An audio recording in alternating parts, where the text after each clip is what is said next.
Okay. I told you We're to bring doing a your own show. BRIVARI, right? Yo, BYOB, baby. That's right. We are drinking on this week's Zócalo like we do most weeks, but especially this week because we're doing a very cool topic, in my opinion. We're talking about the B5 actors and or characters we would like to have a drink with in the Zócalo because we are the Zócalo. We are the Zócalo, and this is B5 characters or actors that we want to have a drink with. You're right. And That's right. Maybe it's hard to distinguish excuse me, sometimes, between the two. Yeah. All right. Well, depending on the actor or character, yes, some are closer to the actor's personalities than others.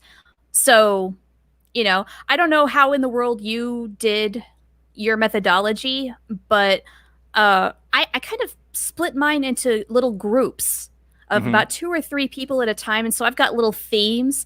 I'm not doing one big round table, moving my mic for shame. So I've got several series of people I would like to have an intimate night with at a small table in the Zócalo. Wait, so you actually want to have like a civilized conversation as opposed to getting like just rip-roaring ripped? Oh, I mean, there is a scenario where everybody gets extremely drunk and shenanigans ensue. I might save that for last because that's probably my best one. Okay. But the real reason why I did things the way I did is because as much fun as it can be to have a large group of people and just see how crazy things get, I do best in smaller groups and especially one-on-one. Like, then you actually get to talk with a person and actually get to know that person. And that's the sort of situation I was going for and wanted. So that's sort of where I landed with it.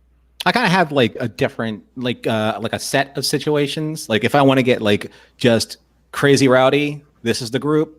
If I want to have like, an intimate evening with either friends or a little one-on-one, Julie Masanti time, this is my group, right? Oh, brother. Yeah.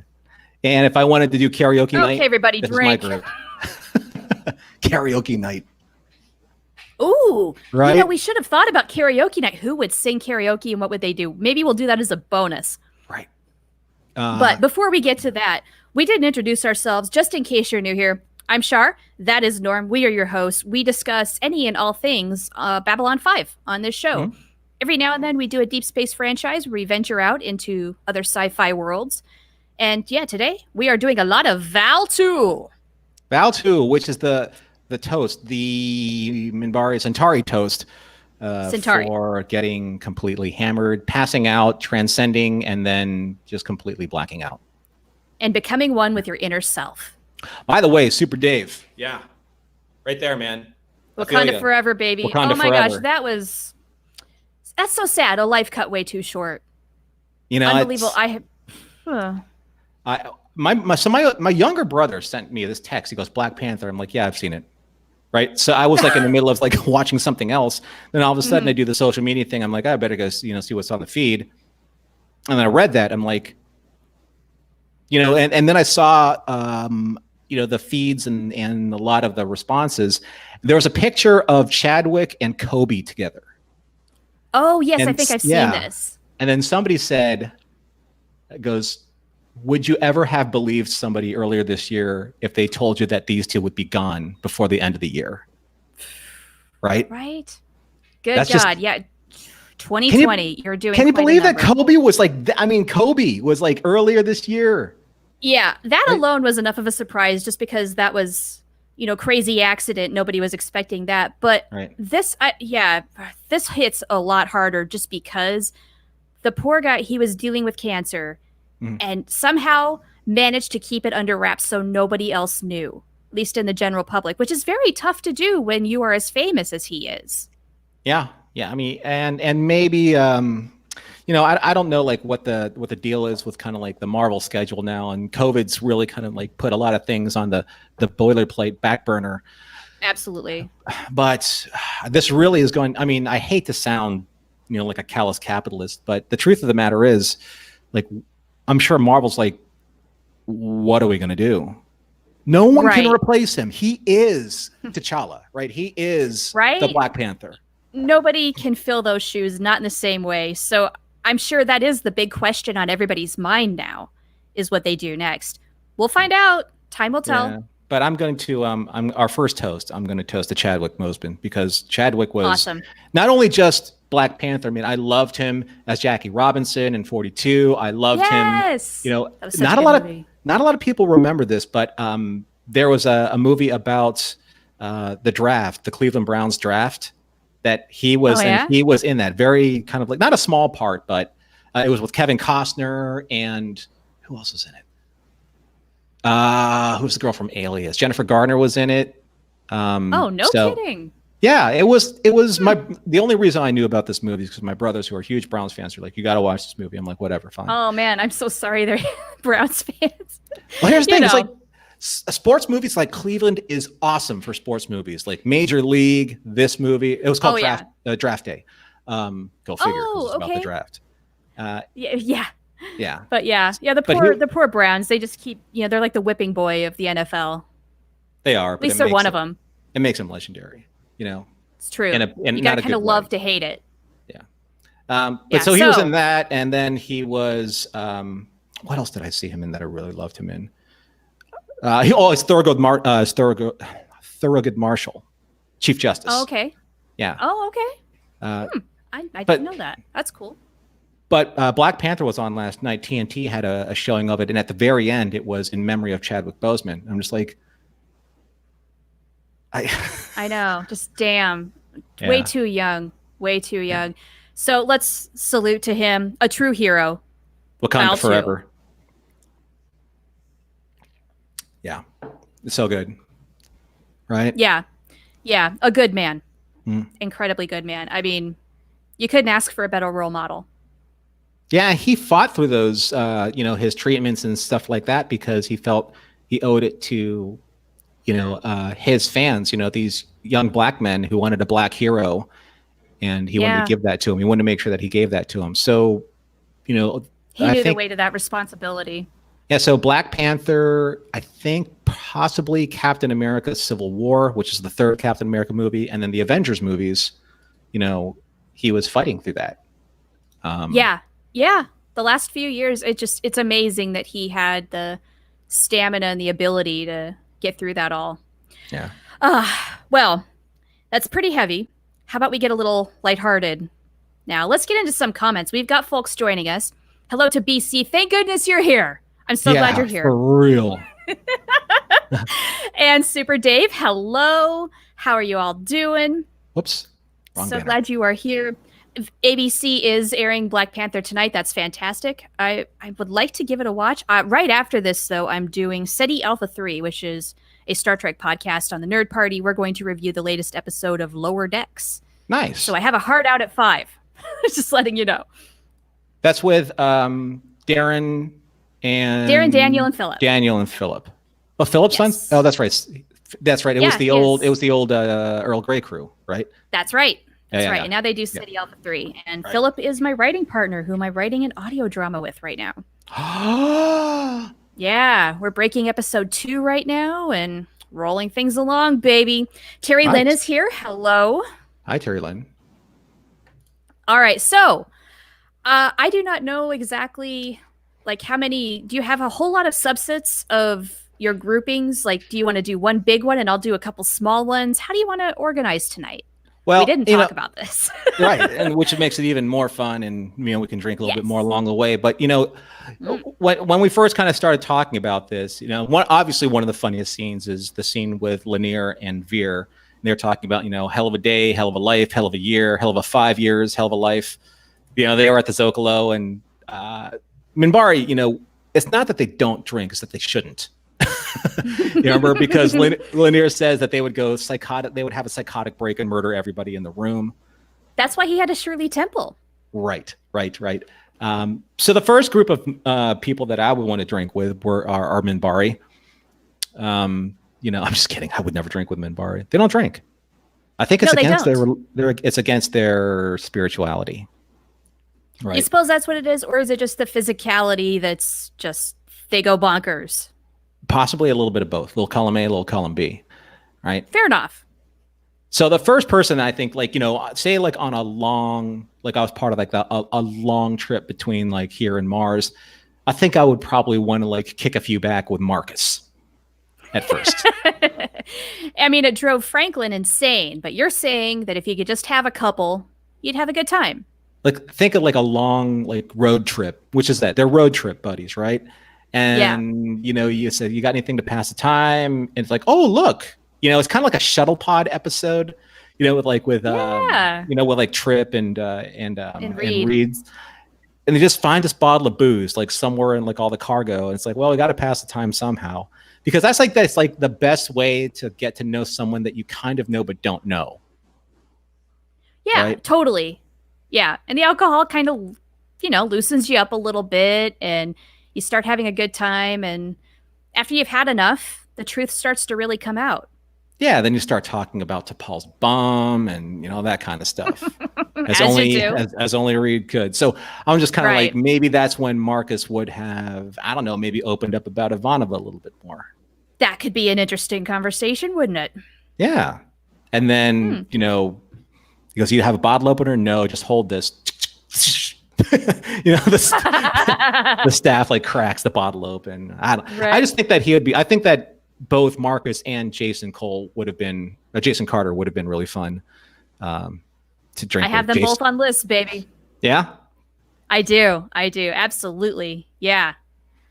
So I guess if you're done with your first round, I'll go to mine next and segue right with a Marcus Cole pick. And so just to give away a little bit of what I've got a girls' night group and I've got a guys' night group. So we'll go with guys' night for right now. It'll be me with the guys. And I would pick John Sheridan, Marcus Cole, and Michael Garibaldi. And then midway through the night, just as we're really starting to feel a good, happy buzz, Jeff Sinclair will walk in and be like, hey, guys. And it'll be a good time. Because you know how that is. Like if you're in a bar and you're hanging out, one of your friends is bound to show up and then they come hang out for a little bit and then they go off with whoever they were originally with.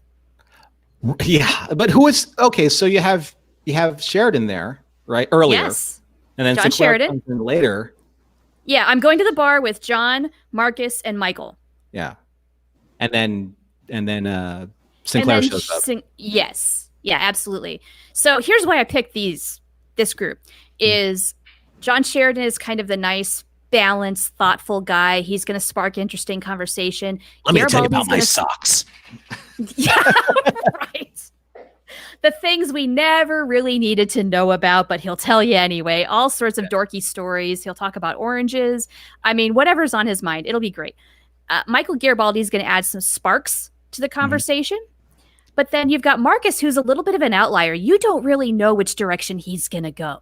Right. And so I think that as a trio is just, you know, it's going to be an interesting conversation no matter what you're talking about. Right. So those would be my picks for what guy night out. All right. So what about girls night out? So for girls night, I went entirely with the actresses. Oh, okay. So I would hang out with Claudia Christian, Patricia Tallman, and Mira Furlan. Okay. Now, this is still when Claudia was drinking, because, you know, Claudia. Here's the thing is it doesn't have to be a you know, alcohol only type of thing. I mean, if she wants to have a drink of water or, you know, whatever it is to remain sober, that's absolutely good. And in fact, I have a sober group that's no alcohol whatsoever. Ah, I see. Because, hey, inclusiveness, right? Not everybody's a drinker. Yeah. You're right. So really, for the girls' night, it would maybe be just more of like a dinner and a drink kind of thing. And then you drink whatever you want. Okay. Who do you think would have been the big drinker in that group? Not Claudia, obviously. Of the girls? Yeah. I want to say it's Patricia Tallman, but I don't know that. It's just a guess. Now, that said, I do wonder, like, I mean, I don't know. Would any of them get really wild if they were drunk? I'm not sure. I don't know. And, you know, I've seen, like, Pat's responses to a lot of things, like, here and there on social media or like in an interview. And I'll tell you what, I think with a few drinks, she would light a room up. Oh, I think she would. She would tell some amazing stories, right? And then I kind of feel like Mira might accompany her. Yeah, I have a hard time imagining Mira super drunk. That's not to say that doesn't happen or didn't happen, in earlier, younger years. Because lest we forget, man, the older you get, the harder it is to bang them down. True enough. I'm reminded constantly, I'm not 20 anymore. Although, you know what? It's weird. I didn't drink in my earlier 20s. I didn't even drink at all until I was 22. I was a late bloomer. The younger me would hang his head in shame at the older me. Really? Yeah, but you know what? The older me is so glad that it survived the younger me. So. Well, there you go. Go figure. There you go. Right. So how about you? What is another group that you would want to go have a drink with? So I want to have a drink with Mac and Bo, obviously. I mean, come on. Right? How did that not make everybody's list? So, after a long day of work, you go down to the Zócalo and you have a brew, maybe just one, because you want to relax the rest of the night and get some sleep. But the stories they would tell you about their day, worth it. Right? And that's the thing, is you go to the Zócalo. You don't go to anywhere fancy, and you don't go to someone's quarters. You go there, you ask for like the coldest beer, probably something akin to like, like a Miller Lite or a High Life. Mac and Bo probably drink Bud Light, let's be honest. Yeah, that's like the working man's beer, like something like that. Yeah, not like a Coors Light or anything like that. Yeah, just something it has to be cold. It has to be super cold. There's nothing quite like a super cold beer, like right after doing like a lot of hard work. And imagine like what they would tell you after that episode, where they basically had to just clean up a bunch of dead, soldiers, or talk about like how Mac was like so just head over heels for Delenn, or that's all he would talk about is Delenn. Like, I saw her in person, and it was like God smiling down upon me. You know what he reminded me of in that scene? He reminded me of Gimli after Gimli met Galadriel. It's like, I asked for, and this is in the book, he asked for a lock of her hair. He was so smitten by her beauty that he could not even look at her in the eyes. He just asked for a lock of her hair, and then they rewrote it in the movie for like, she gave me 3. And he was just like beyond smitten. And Mac's like, Delenn, I asked for a lock of her hair. She didn't give me any. But he would have been completely, yes, Super David, 15 credits announced, if you can believe that. But and that's the other thing. With Mac, I want to like have like half of his salami sandwich because it sounded so freaking good. He's like, I got hard salami and a cold beer. My God, that's just like the working man's lunch, right? Well, I mean, that was lunch though. We got to talk about dinner now. So after you've had some drinks, though, I don't know about you, I get hungry. Depends or if you've had a few drinks, then you just downright in munchie mode practically, where you've got to get something just really unhealthy for you, and you don't care. You need it. Well, you saw what Garibaldi ordered. That pizza. I would like a pizza. Yes, I would like a pizza with. Yes, that sounds good. And he's all very particular about his pizza. We'll deliver it to my quarters as soon as possible. Yeah. So okay, would we basically bar hop going from? Oh, I don't know, somewhere from in the Zócalo to Fresh Air Restaurant and split a pizza? It's the thing with like, is Fresh Air hoity-toity haute cuisine, or what? Are we going like? Is that like it's a dress-up kind of place? It is. So like, I don't know if it's one of those things where you can go in casual and that's fine, but if you want to get fancy, that's okay too. Or is it dress code? I think it's dress code because you never see an officer in an officer's dress. So then we're ordering in like Garibaldi because you can wear anything you want in your quarters. Party at my place, Blue 13. So this is what we do. We get hammered. We go to Blue 13. We make a ton of popcorn and we watch Duck Dodgers with Garibaldi. and that's how we come down off of like a major drinking binge. Or, we troll the Zócalo and we'll find like things like, that stuff that Lockley was eating on a stick or whatever that was. That barbecue stuff. Yeah, the barbecue. Yeah. Ooh, super fatty with barbecue and you're drunk. Oh, hell yeah. Remember when she was like licking her fingers and stuff? She's like, I know the best barbecue on the station. I'm like, that's. Oh, also silly straws. Come on, that's fun. Who would be, you know what? I think that like the Minbari would be completely offended by silly straws. They probably would. They would look at it as like, this like in some way like it just offends their spirituality or something. Can you imagine this scenario where say Sheridan's coming back from a trip and he brings one of these back for David, say David's a few years old now, And Delenn is beside herself. Right. She thinks John! it's totally irreverent, right? It's like, how dare you bring that in here? Right. You turn it away. You turn it away right now. Okay, so this is I want to what get to some comments. Okay, go. We've got to get to some comments. We've got some good stuff. We've got Sheridan bringing up, telling this dinner story with the Dalai Lama. Mm-hmm. I imagine that would be at least a 2-hour commitment. That's a lot. Oh my God. Terry Lynn. Oh my God. She drank with Jason Carter. Oh my God. Terry Lynn, you have to talk about this. Says that he doesn't sleep. You know, I kind of believe that when you're in convention mode, you know, it's party all the time. And then you just crash afterward when everything is sad and you have to go back to real life. Yeah. So there is that. And he recites poetry. Oh, that's interesting. Okay. Does he do the HMS Pinafore? I am the very model. He apparently forgets in the middle and starts over. That's so funny. And of course, lots of comments about Spoo tasting like chicken and what have you. See, Spoo took and on Sheridan a completely, might fall asleep. Spoo took on a completely different meaning for me after reading Becoming Superman, because I really do think that Spoo is that gelatinous nastiness, that gray matter nastiness that his grandma made. Ew. That takes it down several notches, doesn't it? Yeah, at 15 credits an ounce, if you can believe that. That's not worth 15 credits, man. I always thought Spoo might have been like tofu in texture. And I don't know what you all think of tofu. If you cook it right, it can be pretty awesome, you know? There's a lot you can do with it. It's versatile.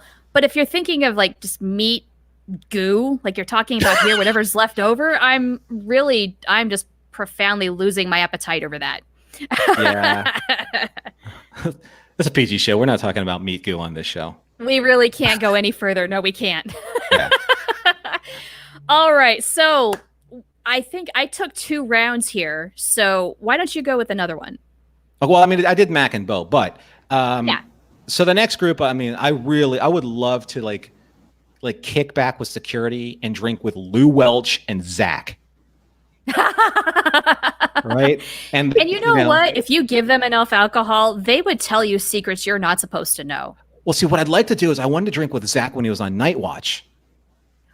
Oh, right. Okay. And just kind of like feel him out and like see what was going on, because, well, first of all, I loved Lou Welch. I think, see, Lou Welch and the actor who played Lou Welch, he was such like an every guy. Like he wasn't okay. And I don't want to say this disparagingly, but he was very average looking, blue collar looking, you know, hard working, calloused hands, you know, rough calluses kind of guy.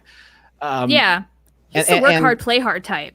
Yeah. And, you know, he would take off his uniform and he would like, you know, he would put on his flannel shirt, undershirt, you know, and his jeans, go back home. You know what I mean? Like changing his clothes in the police locker room. Totally. He would do that. Yeah. I can totally see him in a flannel shirt. And like, you know, him and Zach and Garibaldi's like, so what do you want to do tonight? And Garibaldi's like, well, I can go out with you guys. I'll have coffee. And she's like, but Chief, come on. You know, you got to come out with us. Come on. I'm going to go ask, you know, maybe I'm going to go talk to Lita, you know, and maybe we should come out with us. You should come out with us. You know? Yeah. And then Lou's like, I'll go. I'll go for a beer. But I think Lou would be like, have like 1, maybe 2 beers. And then he'll call it a night. Yeah, but on his way home, like he would like hit like a Subway or something, you know, and get like a you know, he would get like a double spicy Italian with maybe extra the mayo meatballs? and extra. Yeah, because I've never had a double spicy Italian with extra mayo, extra mustard in my life ever. Just saying. I have no idea either. No. It is the greatest thing ever eaten ever. Spicy Italian. So anyway, I'm going to digress. Fair enough. So, I mean, we do have McBarry's on Babylon 5. We know that. So there's probably some sort of Subway knockoff that we can go to there. Yeah. I love that McBarry's. Really, of all things. Oh, Veer. Right. Oh, your heart hates you. Wait a second. BC. Lou who? You don't know Lou Welch? Please tell me. Come on now. That's a lie. He's baiting us. think he's egging you on, sir. Yeah, I think so too. Patrick thinks that an evening in the Zócalo with Jakar and Londo would be the best, especially in season 1 where they're just fighting. That could be fun. Or you can go for the total opposite where they're friends and they have kind of the old married couple thing. I would just kind of sit back and listen to them talk. That's what I want. Yeah. I mean, we obviously have them as a couple, right? As a drinking. Oh, Well, actually, I have a couple of scenarios here, but yes. Oh, all right. Oh. Yeah, Londo and Jakar definitely on my list, and then I've got them also going off separately. But how can you not have Londo and Jakar on your list? Right. I know. You're not doing this right. In my list, though, we do have Veer intervening at the very end of the night, saying, "Londo, it's time to go back." And then Jakar and I are like, "Yeah, okay, it's time. Let's go." Well, see, because Londo's had the whole bottle of BRIVARI to himself, and he's super wasted, and he's got a meeting tomorrow morning early. You know, I would fear drinking with Londo. He is a champion drinker, right? I mean, he would drink anybody under the table. Let's be honest. Right, and he would like. Okay, so this leads into kind of like another one of my groups. If okay, do it. Okay, so I don't know if a lot of people know this, but you know, I'm a European historical European sword fighter. I love sword fighting, and I love the parties that we do after sword fighting. Why not both? So, drunken sword fighting? Well, that sounds dangerous. That's the Coro Preto. That's what they did, right? So yes, I would hang out with Londo, and then I would hang out with Zócalo, and we would get ripped on BRIVARI and fight with swords afterwards. That would be so much fun. All right, I'll be hanging out with the medics. Mm-hmm. I'm just saying that's everybody lives. It's the tradition of the Coro Preto. You know, you have like, you know, you have your pregame with BRIVARI, and then you fight fiercely, you know, like lions of the galaxy. You know that. Oh my god! I think it's one of those things where you can't do this in the Zócalo, though. You have to go to the Centauri Royal Court. Oh, totally. You have to be surrounded with the grandeur. Or wherever they did it on Babylon 5, you know, because they did it in like someone's private quarters, you know, because you only need like a 4 foot by 4 foot ring. So, or squared circle, I should say. Yeah. All right. Well, it's got to be dressed up properly. I guess that's my point. Oh, yeah. Yeah. I'd be wearing the vest and the puffy shirt and the fucking gloves and everything. You've got to. Everything. Well, great. Now I got to do the edit on this show. Well, fuck it. I should just swear all the time now because I got to do the 18 plus when we post this. For shame. For shame. Yes. All right. So in comments, BC says drunken sword fighting ? Yes. Yes. Apparently so. Here we go. Earl Green adds on the next Highlander. Yep. Fitting. Right. Mountains of Elysium brings up a great episode. Born to the Purple, when Londo and Jakar were drinking in the strip club in season 1. And they were getting on before Jakar's new attaché arrived. Yes, I had forgotten about that moment. Yes. Yeah, they were oogling Adira Tari. That's right. Yeah, that's when that whole thing happened. Yeah. Terry Lynn doesn't think Londo would be a good drinking partner because he can get a little angry and disparaging. And if you've ever been around an angry drunk. Yeah, that's young Londo. Like, you know, season 1 Londo. Season 1 Londo was a hoot. See, right? That's why I kind of separated mine between season 5 and then season 1, because season 5 Londo knows he's damned and he's drinking to forget. That could potentially be dangerous, but you have Jakar there as a buffer. Season 1 Londo is just, he does not have any cares in the world, and he's joyous. Right. And Mountains of Elysium was talking about, she said Londo was drank under the table, or rather the table on Parliament of Dreams. Well, you know, he reached enlightenment. He reached you know, he ascended and he goes, and he's passed out that too, but he did, you know, he was talking about all of his gods. He did kind of get a little lecherous with one of the gods, you know. Well, goddess of passion. Yeah. Mwah. Yeah. Kissing the rear end, but there's gods by the bushel.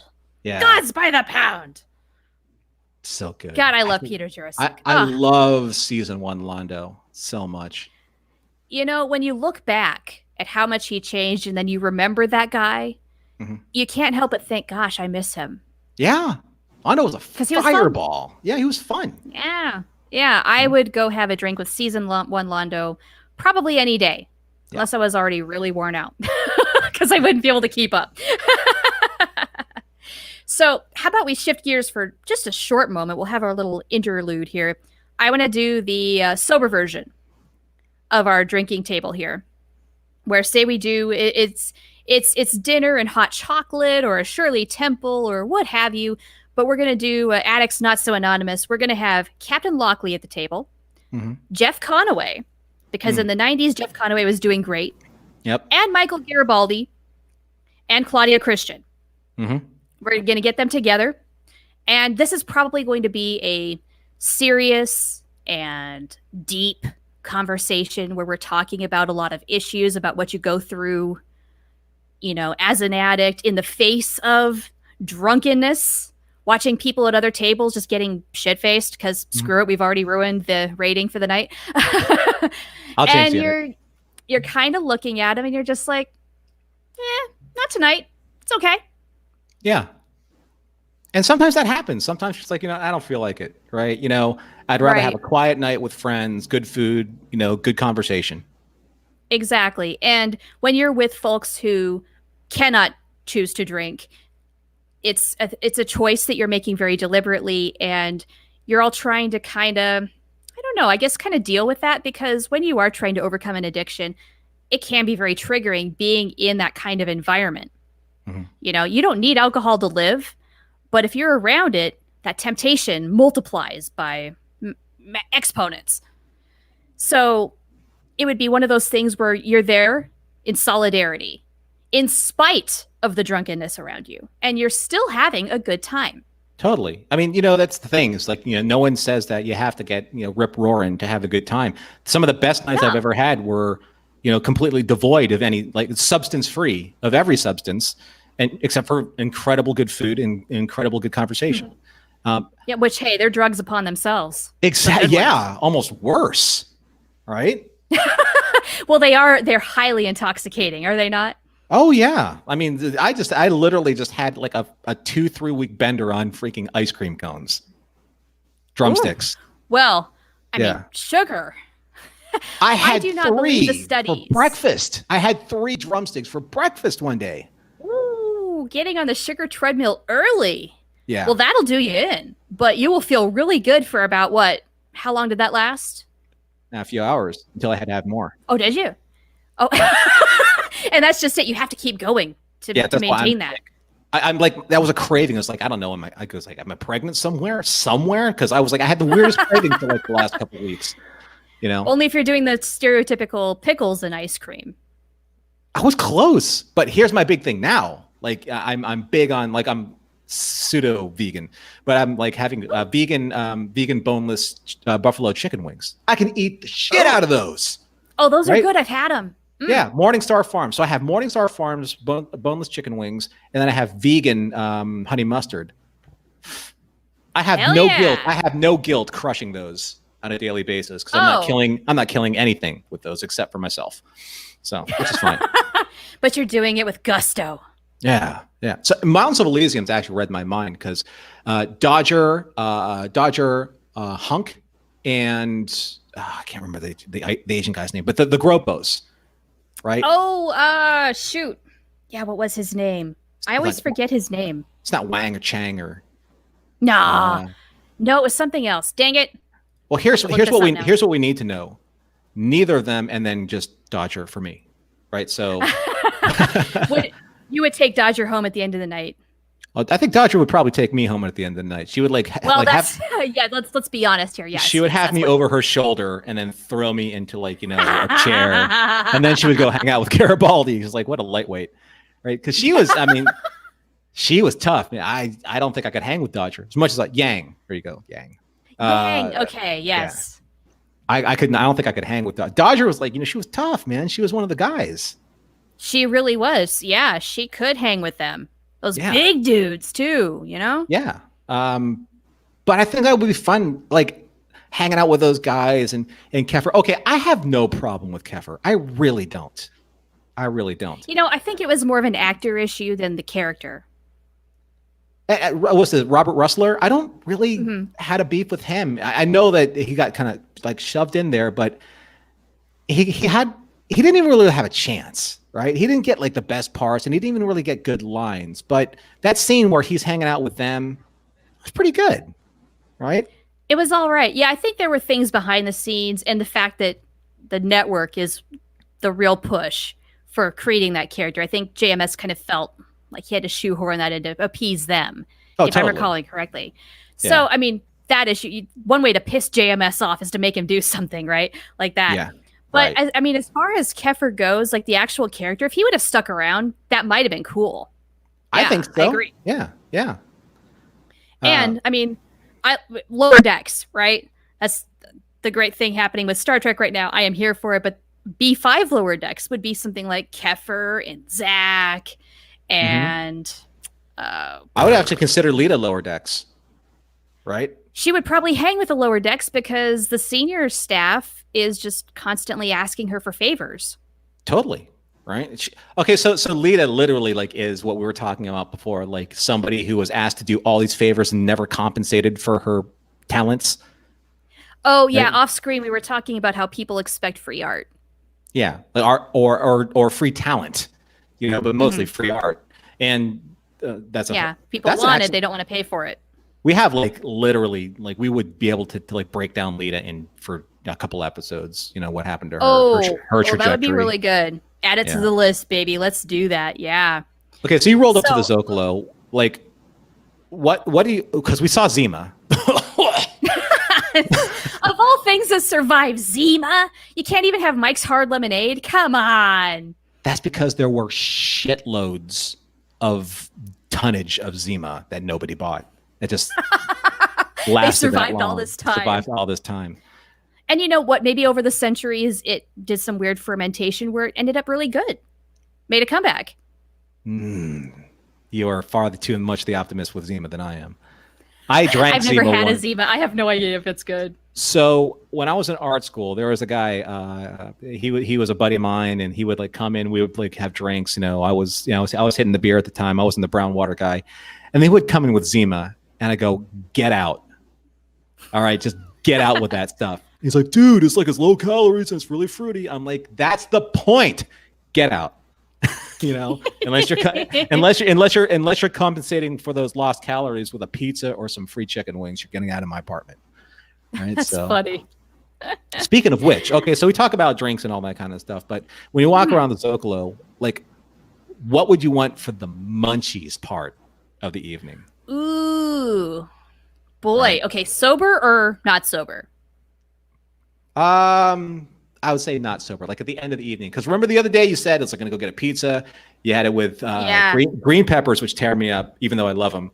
Black olives and what else was there? Black olives, green peppers. Anchovies? No anchovies. That up? Okay. I do not remember. Was it mushrooms? Because that's probably what would be my order. That was it. Mushrooms, green peppers, and black olives. Just load up the veggies, and if you've got any vegetarian protein, I'm here for it. That sounded so good. So I might do that. Or you know what else? What's a great dessert? Ice cream. There's got to be some freaking ice cream on Babylon 5. You would think, like a frozen yogurt kind of place. You would hope. Yeah. That's the one that would thing be great. We never really saw it. Like we saw it like in Deep Space Nine. Say they were going to like get the Jumja sticks, or they went to that Klingon place. There were like more, aside from fresh air, there were like more places to eat. Or at least they referenced more places to eat. Banya called it. Get out of my face with that. Seriously. It's so good. Oh, man. I've never had it, and I really feel like I should. All right.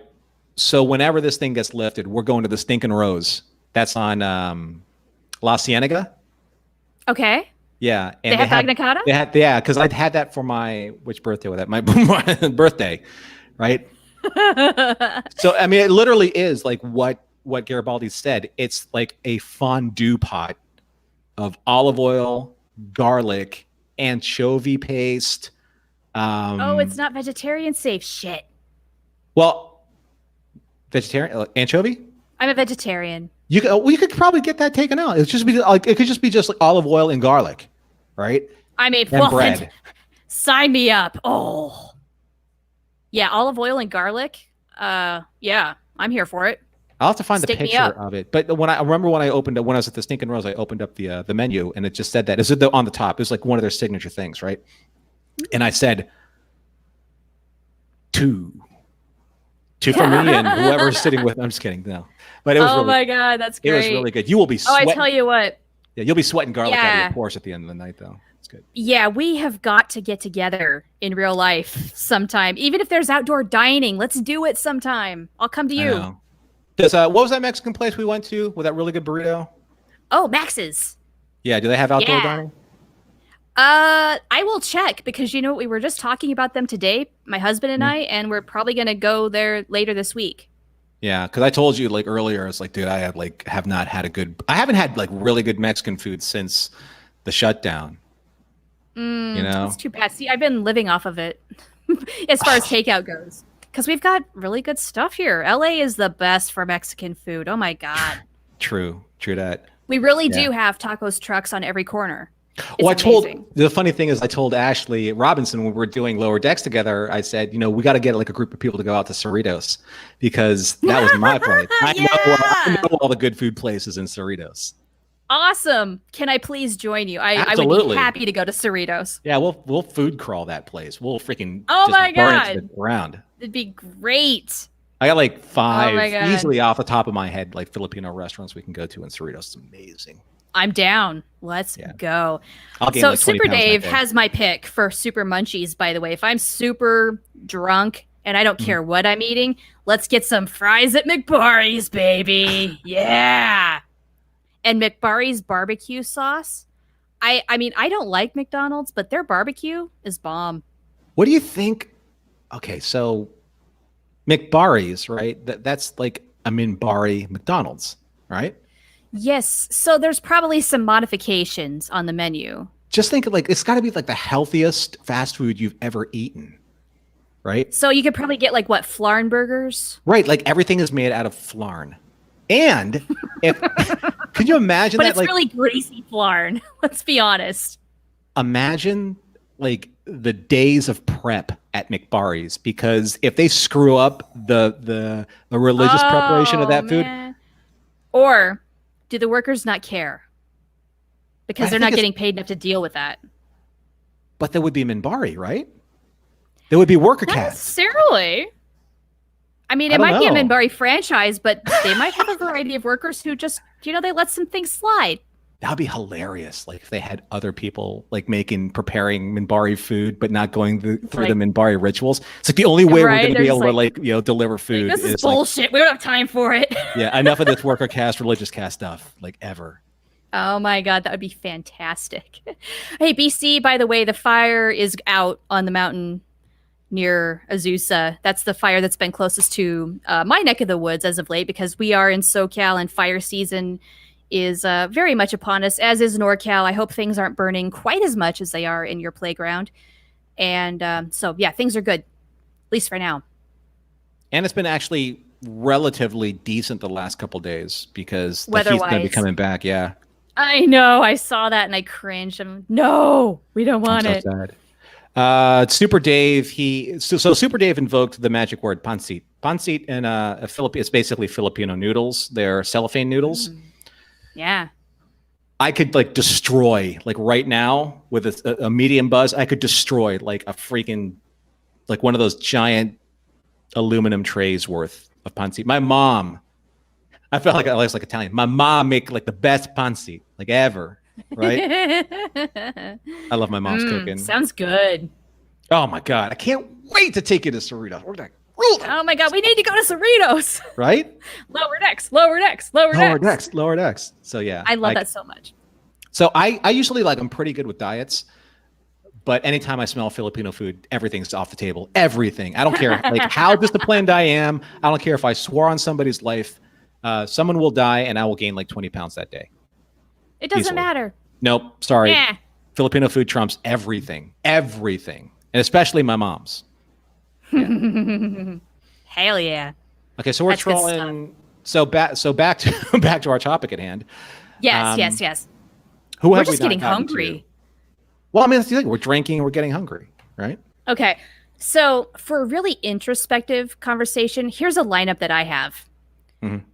Jakar, of course, but pair him with Andreas Katsoulis, and then maybe put Caution there too, just to see if he'll say anything. Holy crap. Right?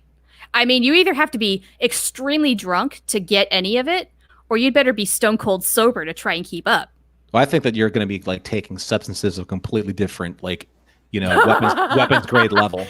So even though I'm at a bar, I'm just, Eating the gummies. Is that what you're saying? I think we're like hitting dust, when those guys are around. Oh, revelations. Yeah. I'm going to hallucinate and see things. And Kosh, I believe can you imagine in our world. Mushrooms? Could you imagine, seeing like Kosh on dust when he reveals himself? What do you think that would do to somebody? He doesn't need to do dust, man. Oof. No, not Kosh. Like you on dust seeing or a person on dust seeing Kosh reveal himself, like at the end of season 2.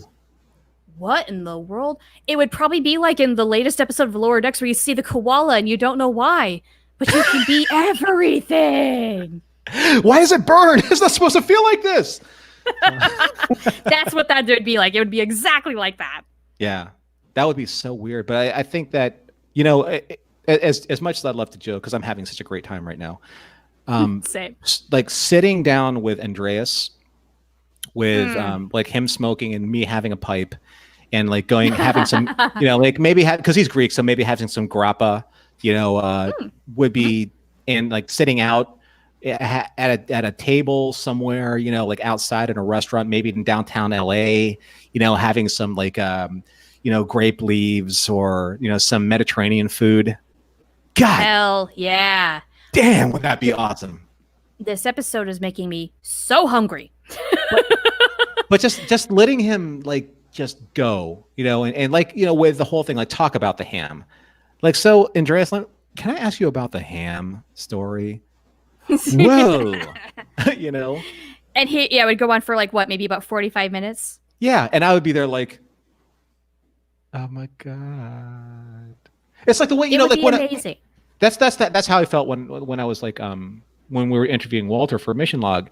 There's this whole like, you remember that time when you were Bester? That was cool. Is that what you would do with Andreas? Like, you remember Jakar?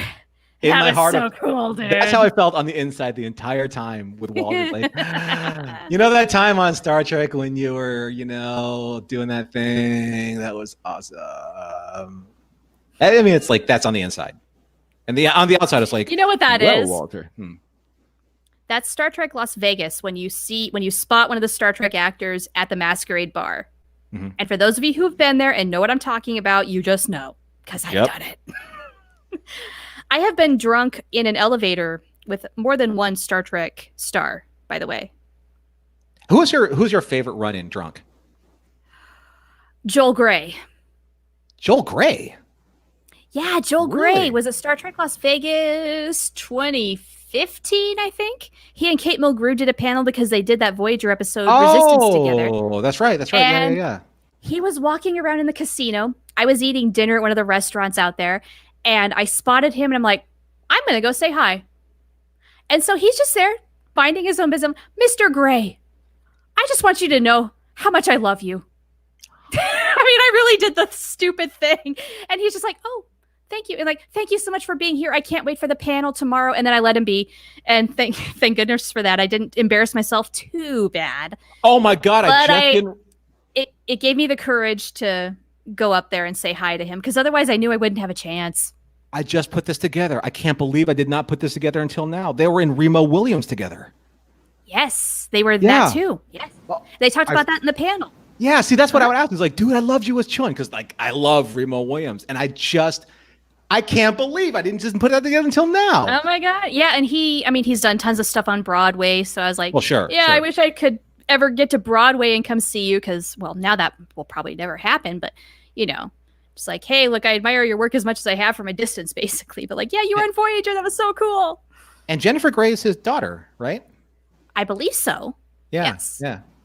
Yeah. Wow. That's awesome. I can't believe I didn't believe it. It's like all they needed was like Fred Ward in that episode, and it would have been a freaking trifecta. And speaking of Walter, I have seen him trying to get a table at a restaurant in the general casino area where I was already sitting. I'm like, let's give up the seat for Walter. Let's go. He ended up walking somewhere else. So I was at Masquerade. It was my first convention. This was before Todd was there. And I turn around. I was like, not only was I Star Trek, but I was kind of like gorgeous struck. It was Nicole. DeBoer. And I turn around. And she's gorgeous. And I was like, oh, I don't even know what to say. She does hang out at the Masquerade Bar. I've seen her there too. Yeah, she does. I actually, I also kind of, I think at the same time though, like Terry and Adam were there together. But it's like I turned around and she was there, and it's like, I want to say something, but I don't know your character, but I think you're really hot, so I'm just gonna walk away right now. And she's there with who would be her, her husband, and No, yeah. she was bouncing around. She was alone, not alone, but I thought she was with Adam. No, not Terry, Nicole. Oh, I'm sorry. Okay. Yeah. Also, I have this huge fantasy now of doing Klingon karaoke, but I want to find like all the celebrities in the audience, the women, and sing to them. Like, ooh, like a foreigner, like Waiting for a Girl Like You, or I Want to Know Where Love Is, because I want to walk up to Terry Farrell and like do that just because, or Nana. I mean, yeah. Now, okay, Klingon karaoke. Are you in Klingon makeup? Is that what you're talking about? No, well, I mean, it's they call it Klingon karaoke because I think that we're totally off base here, but now we got to start. We really are. Yeah. We've gone off the rails. Yeah, but it starts with, as far as I remember, it starts with Robert O'Reilly and JG Hertzler, and they're in makeup and they do their thing and they rock out. Yeah, okay. And then it goes into like pre-programmed karaoke. I like in 2016, I ripped a microphone out of this dude's hands and totally took his moment. Oh, you did? I know. I was hammered. I was trashed. You dick. And I know, right? I really was. And Darren caught it on film on camera. Todd was like right next to me. It was hilarious. But this dude wasn't like singing Journey like at all. I was like, dude, you gotta stand up there and do it like for real, or get off my stage, right? So I did that. Damn. Yeah, it was horrible and amazing at the same time. So. Oh Lord. Didn't you see that? When did you come in that day? Did you come in later, or were you not there? I have no idea. I don't remember when I got there in 2015. Each convention's been a little different. Either way, let's get back on track. All right. We'll talk about Star Trek Las Vegas if we ever get to do it again. We will. Yeah, I'm hoping next year. Whether they go through with this year or not, I'm not going. I don't feel not safe this year. doing Next year, I'm good with next year, but not this year. Yeah. Okay. So I have a one-on-one pick, like a date night pick. Yeah. Yeah. Any guesses as to who I might have picked? Let's see. 20 questions. It would be Delenn. No. Damn it. Male or female? Male. Male. Okay. Male. Although my husband did guess Ivanova, which is a good guess. That's too easy. It is. One more guess. I know how much you like Mira. Real or character? The actor. The actor. The actor. The actor. The actor. Male actor. It would be. That's like Newlywed Game. How old do I know you? Exactly. I'm sorry. I'm putting you on the spot. No. Oh, so you have, okay, so male actor, main cast or guest star? Main cast. All right, so like actual cast. Yes. In the credits. In the credits. Opening credits. Season 1 or seasons 2 through 5? All of them. Okay, all of them. That would be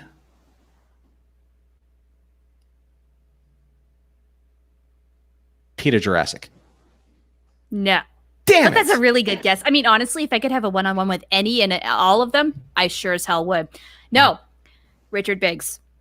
Oh, Biggs. Nice. Okay. Yeah. Biggs. Great. Good call. Man, yeah. One of the biggest regrets I've ever had in fandom is not going to a convention and meeting him, because he seems like such a warm and genuine and interesting person to talk to. Yeah. Every report I've ever read from a convention, he is there to have fun. He will make sure you have fun too. And I would just love to sit with him and talk with him about anything. You know, there's always kind of like this pairing that goes off in conventions. Like, say for Star Trek, there's like, say, there's Trip and Malcolm, you know, or the actors, you know. Yeah. There's and they hang out together a lot. Yeah, and there's Garrett and Robbie. Right? Yeah, the Delta Flyers. Now, in Babylon 5 conventions, because my friend Kat, she took an acting class before Steven passed away. or Richard passed away, and it was Richard and Jason always kind of paired off together. That's right. Yeah, they did that. Yeah, that would be super cool. Yeah, but yeah, she said that Richard was just amazing, like amazing, and I'm gonna drink for everything Richard. I've heard about the guy is just nothing but positive, and another beautiful, beautiful person we lost way too soon. So Val too. And I'll tell you what, like rarely, if ever, do actors like live up both in terms of their performance and physicality, but a shirtless Richard Biggs is pretty freaking hot. He is built. That dude is built, right? He really is. I mean, he's nice to look at. Let's be honest. He has a beautiful body that he's worked hard for. Yeah. The thing is, he's got that whole, like, if you're a soap opera actor, you have to be able to take your shirt off at a moment's notice. It's true. You got to be a little hunky. Yeah, you got to be a little hunky. Pecs. It's all about the pecs. It's all about the biceps. pecs. Yeah, like everything else can be okay. And he had 'em. Yeah, he was in good shape. But I really, that was good stuff.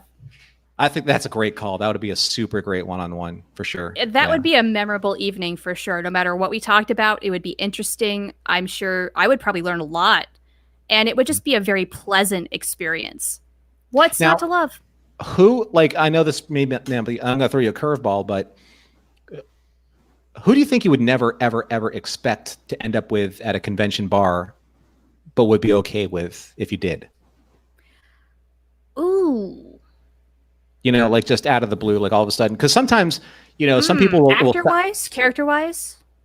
Actor-wise. Because now we're at a convention. And how, people, either they're not as well-known, but you know who they are, and you want to go up to them so they're not, hanging out alone, because you know that they're looking for somebody who recognizes them. Like, say, for example, so I'll give you an example. So say, for example, Marshall Teague, rolls up to a bar. Not a lot of people know who he is, but I'll roll up to him cool. And, I'll be like, hey, Marshall, what's up, man? I did that with, Anthony DeLongis when I first saw him at a Highland convention. I rolled up to him. Yeah. And, not just Highlander, but all over the place. He was in Babylon 5. He was Maj Kula in Voyager. Mm-hmm. But who, if you saw somebody like that at that level, mm-hmm. Who would you like for it to be, or who would you imagine yourself walking up to him? Okay, if I saw Vaughn Armstrong, who had plenty of guest roles on Babylon 5 and Star Trek, I would go up to him because I got the chance to interview him a few years ago. Very nice guy. And I would just say hey, we did this interview a few years ago. How you been? What you up to? What's new? And just talk with him. Right. And he was Night Watch. He was the dude from Night Watch. That's right. He was. Yes. Eternal Vigilance. Yeah. He's such a great actor. So do you have, in our final moments here, any last picks that you want to go for? To be honest with you, the greatest one-on-one I think I would probably have from a completely serious standpoint, both actor or character, and this has nothing to do with drinking. I would just love to have a morning coffee with this person and just become just have a really deep philosophical, spiritual, intellectual conversation. It would be Michael O'Hare. That would be great. Yep. Yeah. Super, super cool. He's somebody in the fandom that I think I love season 1 to pieces. I really do. It's probably my second favorite season of Babylon 5, right? And it's a lot because of him, because I think he brings something to Jeffrey Sinclair that's just not seen. He's not the action hero commander. He's very introspective. That's Sheridan. Yeah, he's very introspective and he's very calm. And I think that there is a part of that really is Michael O'Hare. And I think it would just be fun just to sit down with him and just talk, have a coffee, maybe a biscuit or something like that, and just talk. No pretense, no nothing. Yeah. Nice. Good pick. Yeah. What about yourself? I'd love to do that too. Well, I had my one-on-one. I have my last pick, and then I really do have to go soon. I'm doing another thing. Oh, shoot. Yeah, right. Go. For the big party, let's just get trashed, okay? Here's who we have as the lineup. I mean, the BRIVARI's free floating at this point. We're going to have Jason Carter there. We're going to have Londo Mollari and Susan Ivanova. And the night is probably going to end with the following outcomes. Londo's going to pass out. Veer's going to have to pick him up. I'm going to, at some point in the night, kiss Jason, but I'm going to make out with Ivanova. Oh, I have so many It's gonna get thoughts. wild, baby. I have so many thoughts. Okay. Ah, me too. So you know what? I'll tell you what, Shar. Val too. Yeah, right. I'm probably gonna extend this for another 10 minutes. So if you gotta go, you go, but I'm gonna hang on with the listeners so that I can go read record, some guys. of the comments. So I'll just leave you with the visual of girls kissing each other, and I know that'll make a lot of people very happy. Made me happy. So anyway. Anyway, all so right, everyone hang out. Bye, Shar. I'll talk to you later, or I'll tell you exactly what I thought about. It was fun. Sorry, I've got to jet so early, but Val too, and we'll talk to you next week, as well as on Discord. Norm, will you get him a Discord link? Yes. You'll do it. All right, everyone, go to Discord. Link it. I'll make it happen somehow. Find a way, Captain. All right. Have a good night, guys. Hey, give the guys my best over there at Steady Alpha. All right, we'll do. All right, see ya. Okay. So everyone hang out because I don't really want to just end the show. I want to read some comments here from all y'alls. I'm going to go back here for a second. We're not done yet. So hold on a second. So Patrick says, I saw Robert O'Reilly and J.G. Hartzler singing Johnny Be Good on karaoke at the Minneapolis Star Trek convention in 2016. Those guys are great. Those guys are super fun. And glad they're friends, and they're fantastic to hang out with. Mountains of Elysium says, Franklin's best line, this is the sort of conversation that ends with a gunshot. Most drinking nights, maybe with some of these guys do, probably especially with Londo. BC, and that's when I shot him, Your Honor. Let's see. Patrick says, I was lucky enough to briefly talk with Aaron Eisenberg at the Trek convention here a few years ago while having lunch at the Starbucks down the hall from the convention area. I know exactly what you're talking about, Patrick. And the funny thing is that we just, John and I on Mission Log, we just finished doing, oh God, I can't even remember the episode now, but it was the one where Nog returns and, he moves in with Jake, and seeing Aaron Eisenberg on the screen again, I was like, wow. Another one lost too early. So if anyone else would like to chime in with, so one last question before we wrap things up. Who's your number one pick? Who's the one person that you would love to have a drink with live, or as their real person or character? And what would you have? Now, as a brown water person, I'm very specific with what I'd like to drink. So, not sponsored, but I'm having a Maker's 46 right now. And the irony isn't lost on me. I wish it was a Maker's 47. That way I could throw a 47 reference out there in the universe. So yeah, who would you like to have your one-on-one drink with? Say if you're at a convention, or if you ran into them somewhere like, outside in a restaurant. Number one pick, BC, number one. And this is Babylon 5. Babylon 5.